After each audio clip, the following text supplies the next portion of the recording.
God tells us that He sends messages to all men all the time. ولما جاءهم رسول من عند What is the Quran? It is a set of 7th century revelations from God made to Muhammad in 2 cities, Mecca and Medina, in what is now Saudi Arabia. It heralds the truth that there is only one God, not the many gods still being worshipped in ancient Arabia. Of course, this was not the earliest revelation that there is only one God. That had been taught in Hebrew to the Jews and in Greek to the Christians before it was taught to Muslims in Arabic.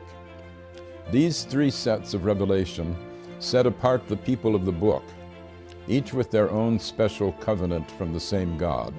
There is only one.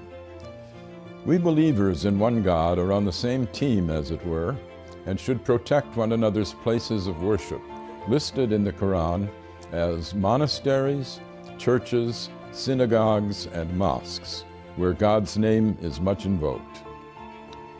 The Quran does not confine God's action to the formal covenants of religion. God tells us that He sends messages to all men all the time, beginning with Adam, who repented his sin in the garden and became the first prophet. The unending stream of prophets includes Moses and Jesus. Muhammad himself is the seal of the prophets, not as canceling former covenants, but as confirming them. But the love of God is not brought only by human messengers in the Quran. Creation itself is a set of messages from God, which speak a divine code that we are told to decipher. God's intent can be seen in the beauty and power of the universe. Moses does not speak alone on the mountain speaks with him. Birds speak to Solomon. The world is constantly signaling to us, bringing us insights into the beauty and power of its maker. This should call us to a reverence for God's handiwork, an important message for our ecologically challenged era. The Quran has more of poetry in it than of legislation. It sets ethical norms while stressing the need for mercy in our dealings with God's fellow creatures.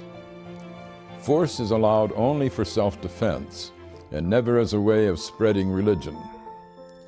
Commercial dealings with fellow Muslims or with non-Muslims should be meticulously fair and never extortionate.